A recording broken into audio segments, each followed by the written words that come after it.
Hello folks, welcome back. Na hapa ni Dr. Politica. Hapa tuna decode power, tuna dissect Kenya. Now there is this news from the military, and wasting no time, I want to read it for you. Okay, Arambe One, Kenya's 30-year-old presidential jet that has flown 4 heads of states, that's from Moi, Kenyatta, Kibaki, Uhuru Kenyatta, is in Netherlands for what will be its final maintenance before being retired and replaced by a newer model.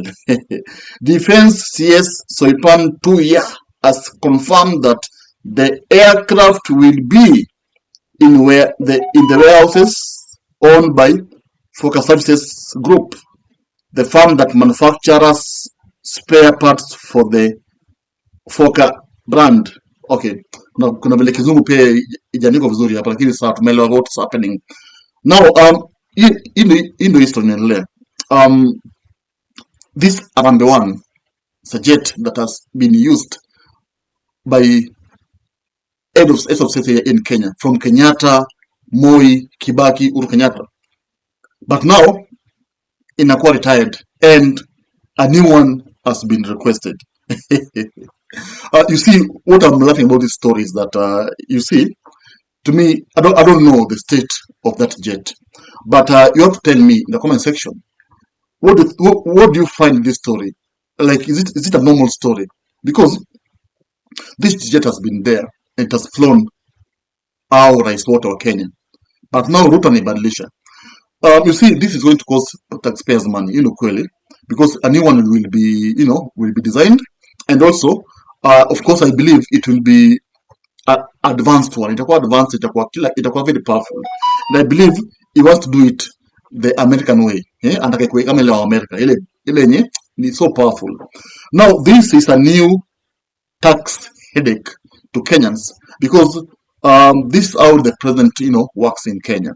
Remember, even the state house ilikuwa renovated and billions were spent there. And people are like, why do you destroy state house? Because when you look at the new state house now and the old state house, I tell you what, the old one looks more Kenyan and looks more historic.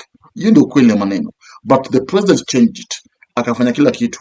And you see, I don't know why Ruto is doing all this. Because if you ask me, Ruto wants to live like a king. Of course, he's the king of Kenya. Being the president, king, but he's just overtaxing people. Because when you have changed, what's wrong with this aircraft? I mean, this jet. Is it that it was a threat in terms of security? Because the main, objective whatever, is to make sure that the president lands safely, is safe on air, na kila kitu. But changing it, for what reason? Why didn't Uhuru change it? Why didn't Kibaki change it? Why now? Yeah, because you need to actually convince me and tell me that indeed this jet had an issue, and why is it that issue was not reported before? So these are the questions I think Kenyans ought to ask our president, our head of state, because you change the state house, so it's not change the jet, and now taxpayers are the ones who are going to cater for the new one, because you're the ones to lipa, to spend pesa hapo. Billions will be spent there, okay? Because this is a jet that, of course, is flying the head of state. Lazima ikuwe wild class. So, I'm not being petty here. I'm just, imagining why is the president changing all these things within just 2 years in office. Because Ruto aliingia kwa power 2022, September there. And you see now, we are now 2025. Okay, he's been there for 3 years. But these 3 years, he has changed a lot. Kwani ujamana kukaa hapo for how long? Is it one term really? Is this one term? Will this one term work? Because the things he's doing, our president atoke pale very soon.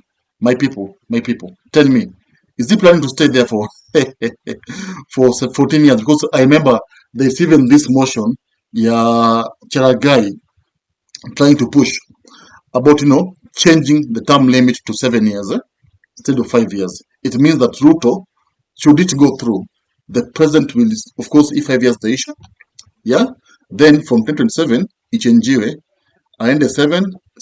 Naona, because when it is changed, it is changed, it will be starting a new term limit, and of course katiba ikibadilishwa, now ataanza fresh. This old one itapotea, aanze afresh, aseme 2 terms 7-7, 14 years. So it's like he's having 14 years new in Jaguza. So 14 plus 5, 19 years. My people.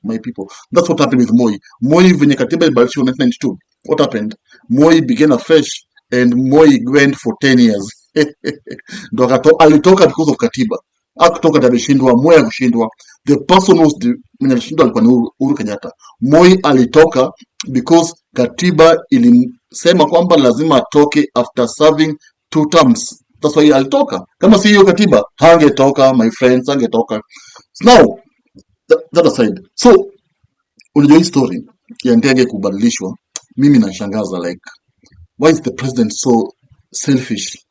Is just after, aishi vizuri, arudi kama Saudi Arabia, akue world class. Yet, the hustlers out down there, they can't even, put food on the table. They can't even take their kids to school. Kwela maneno. And you see, nowadays people live with 1 meal per day. Just imagine, 1 meal. Unakula saa 8 hapo. Unakula ugali na nyama, ama na nyama. You can't afford nyama right now. Ugali mboga na avocado saa 8 hapo. Na ugali na mboga in breakfast, in lunch. Then usiku you take hot water. That's your supper. And people are doing it right now. Kweli. As in, things have gone from bad to worse. Now you're seeing new jets being put in place. Of course, we have to feel the pain, because you're the ones who will actually cater for that new jet. So tell me, do you think this jet in replaced Sesiko Netherlands, do you think it had an issue? Ama the president is just becoming world class? Thank you. If you love politics, then Dr. Politica is your cup of tea. The place for minds that think. If you are watching this from anywhere else, search the name, hit subscribe, and stay sharp with us.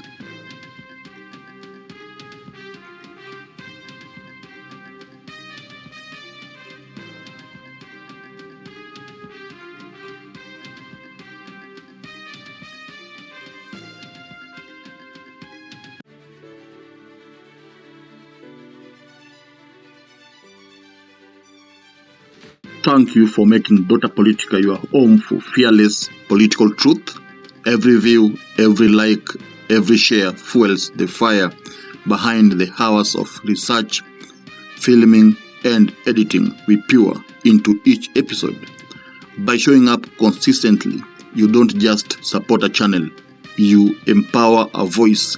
In a world ruled by headlines, spin, and power games, you remind us that real people still care about real facts. We are here to inform, inspire, and ignite critical thinking, not just for today, but for generations to come. You are not just a viewer, you are the reason this platform exists.